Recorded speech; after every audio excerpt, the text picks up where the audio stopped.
ज़रूर कीजिएगा। मेरे जो वालिद थे, मैंने जैसे बताया बहुत पढ़े लिखे थे, तो उन्होंने बहुत गरीब भी थे, उनको कभी कोई नौकरी नहीं मिली, हार्डली उनके पास पैसे होते थे। जो भी बिजनेस उन्होंने शुरू किया, इतनी तालीम हासिल करने के बाद भी वो फेलियर ही रहा। लेकिन उन्होंने बहुत प्यार दिया, और क्योंकि उनके पास पैसे नहीं होते थे तो मेरे हर जन्मदिन पे अपनी कोई पुरानी चीज मुझको दे दिया करते थे। तो पहली पुरानी चीज जो, और बहुत बड़ा चढ़ा के उर्दू में अच्छे अच्छे अल्फाज यूज करके मुझे इंप्रेस करते थे कि बहुत अच्छा प्रेजेंट दिया है मुझको। तो वो मुझे पहली चीज उन्होंने मुझे, ये मैं हर जगह पर बोलता हूँ, स्कूल के बच्चों के फंक्शन पे, येल यूनिवर्सिटी में, एडिनबरा में, क्योंकि आप लोग सब अपनी लाइफ के उस थ्रेशोल्ड पे हैं जहां से आपको कामयाबी हासिल करनी है इंशाल्लाह। सो पहली चीज जो उन्होंने मुझे दी थी, उन्होंने मुझे अपना शतरंज का सेट दिया था, टूटा फूटा सा। वो शतरंज हर रोज खेलते थे। हनुमान मंदिर के जो हेड प्रीस्ट थे, पंडित थे, उनके साथ रात को जाके मेरे वालिद जो हैं शतरंज खेलते थे। और उन्होंने मुझे कहा कि शतरंज से आप जिंदगी के बारे में बहुत कुछ चीजें सीख सकते हैं। पहली ये कि कोऑपरेशन और साथ मिलजुल कर काम कैसे करना है। दूसरी ये कि जिंदगी में आगे बढ़ने के लिए कभी कभी पीछे भी हटना पड़ता है। तीसरी ये कि जो छोटे लोग होते हैं, जो आप समझते हैं, कई लोग ऐसी बात मानते हैं, जो पॉन्स होते हैं, जो प्यादे होते हैं, उनकी सबसे ज्यादा इज्जत करना जिंदगी के अंदर। कोई भी इंसान छोटा नहीं होता, हमेशा हमेशा जिंदगी में काम आता है। और कामयाबी हासिल करने के लिए आखिरी बात शतरंज ये सिखाती है हमको कि कभी कभी जिस चीज से सबसे ज्यादा लगाव होता है, जैसे रानी से अमूमन हो जाता है, कभी कभी उसे भी सैक्रिफाइस करना पड़ता है आगे बढ़ने के लिए। दूसरी चीज जो उन्होंने मुझे दी, मेरे पास है वक्त, 2 मिनट बोल सकता हूं मैं, सॉरी।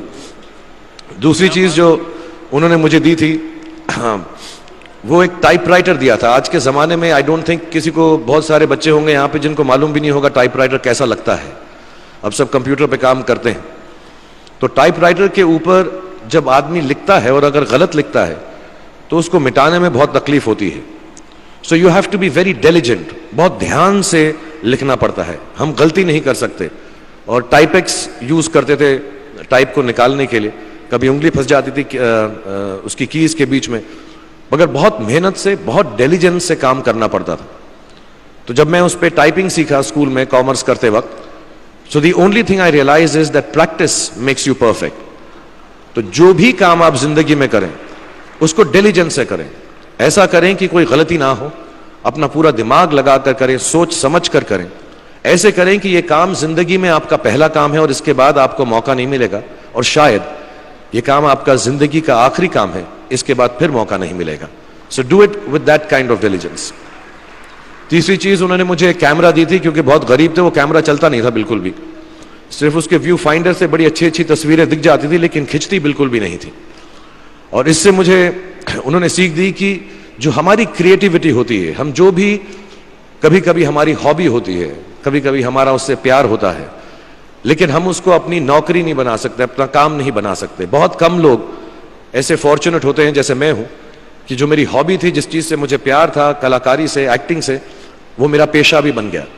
अमूमन ऐसा होता नहीं है, लेकिन जो हमारी कला है, चाहे वो पोएट्री है, चाहे वो लिखना है, चाहे वो पेंटिंग है, चाहे जो भी चीज, गाना है, अकेले में गाना है, हमारी क्रिएटिविटी जरूरी नहीं है कि दुनिया एक्सेप्ट करे। जैसे उस कैमरा की तस्वीरें दिखती नहीं है, लेकिन उसमें देखने से खूबसूरत लगता है हर कुछ, वैसे ही आपकी जो क्रिएटिविटी है वो अपने लिए रखें, क्योंकि जिंदगी में कभी ना कभी, कहीं ना कभी ऐसा मुकाम आएगा जब आप बहुत अकेला फील करेंगे। हो सकता है दुख का समय भी आए, उस वक्त आपकी जो क्रिएटिविटी है वो आपकी सबसे अच्छी दोस्त होगी, दुनिया उसको माने या ना माने। मैं बहुत खराब पोएट्री करता हूं, लेकिन जब भी दुखी होता हूं तो लिख लेता हूं। सराफ साहब से मैं अब सीखना भी चाहता हूं।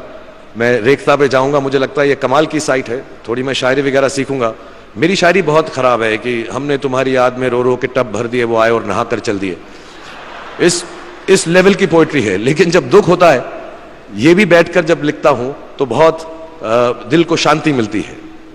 आखिरी चीज मेरे वालिद जी ने मुझे दी थी, वो दोनों मिक्स है, मैं जल्दी खत्म करता हूं क्योंकि आप लोगों के पास वक्त नहीं है, आप लोगों को अपनी डिग्रीज लेनी है, सोच रहे होंगे इतना वक्त जाया कर रहा है हमारा ये। तो मैं जल्दी से बताता हूं। एक, उन्होंने मुझे कहा एक सेंस ऑफ ह्यूमर हमेशा रखना जिंदगी में। हंसते हमेशा रहना, एक चाइल्ड लाइक इनोसेंस जरूर रखना। जैसे एक छोटे बच्चे की जो एक इनोसेंस होती है, जो उसका दुनिया की तरफ जो नजरिया होता है बड़ा इनोसेंट सा होता है, उसमें कोई खामी नहीं होती, गलती नहीं होती, अभी दुनियावी बातें नहीं आई होती, तो वैसे ही रखना। कई बार बचपन में मैंने जब बदतमीजी की या कोई गलत काम किया तो उन्होंने सेंस ऑफ ह्यूमर से मुझे बचाया। और जिंदगी भर अगर आप अपने ऊपर, अपने हाल पे, दुनिया पे, क्योंकि लोग आपसे हर कोई बात कहेंगे, अच्छी बात भी कहेंगे, बुरी बात भी कहेंगे, क्योंकि लोगों का काम है कहना। अगर आप उसको एक सेंस ऑफ ह्यूमर से देख सकेंगे तो जिंदगी जो है बहुत बेहतर रहेगी। And last not the least, what my father gave me, what my mother gave me and what your parents have given you, आपके जो पेरेंट्स हैं जो आपको दिया है, वो सबसे बड़ी गिफ्ट है, गिफ्ट ऑफ लाइफ। जिंदगी की जो जिंदगी एक खुद ही सबसे बड़ा तोहफा है हमारी जिंदगी, और उसको वैसे ही ट्रीट कीजिए। जिंदगी के अंदर जो भी मुकाम आए, जैसी भी चीजें हो, अच्छा हो बुरा हो, कभी अंधेरा हो कभी उजाला हो, हर चीज को रिस्पेक्ट कीजिए और जिंदगी में ग्रेस रखिए हर इंसान की तरफ। हर इंसान जो भी आपसे जो भी बात करेगा वो अपनी मुसीबत के हिसाब से करेगा, अपनी हैसियत के हिसाब से करेगा, कभी गलत बात भी बोलेगा, ऊंची बात भी बोलेगा। जब आप काम करेंगे, जब आप बड़ी बड़ी कंपनीज के अंदर नौकरी हासिल करेंगे, आपका हमेशा झगड़ा रहेगा, जो मेरा जूनियर है वो ऐसी बात करता है, मेरा सीनियर जो है ऐसी बात करता है। लेकिन सब जो हैं जिंदगी से जूझ रहे हैं, इस जिंदगी में कुछ बनने की कोशिश कर रहे हैं। सो वो ग्रेस जो है, वो लीवे जो है, हर किसी को दीजिएगा जो आपके साथी हैं, जो आपके साथ साथ काम कर रहे हैं, जो आपका साथ काम नहीं भी कर रहे और जो आपका साथ नहीं भी दे रहे। ग्रेस से बड़ी चीज आप जिंदगी को वापस नहीं लौटा सकते। ये 4-5 चीजें याद रखिएगा। याद रखिएगा, नहीं रहे तो कोई बात नहीं। आप लोग बहुत कुछ अभी इस जगह पर इल्म हासिल कर चुके हैं और मुझे उम्मीद है और मुझे यकीन है कि आप जो भी करेंगे जिंदगी में बहुत कामयाब होंगे।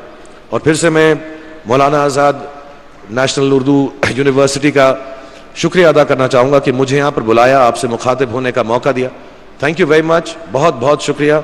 और आप, मुझे मालूम है कुछ टीचर्स जो होंगे यहाँ पर बैठे होंगे जो आपके फेवरेट नहीं भी हैं, जो बहुत स्ट्रिक्ट होंगे, डांटते भी होंगे आपको, उनको सबसे ज़्यादा याद रखिएगा जब आप इस यूनिवर्सिटी से बाहर जाएंगे, क्योंकि जो सबसे ज़्यादा टीचर आपसे स्ट्रिक्ट थे वो एक्चुअली सबसे ज़्यादा आपसे प्यार करते थे। Thank you very much for having me here.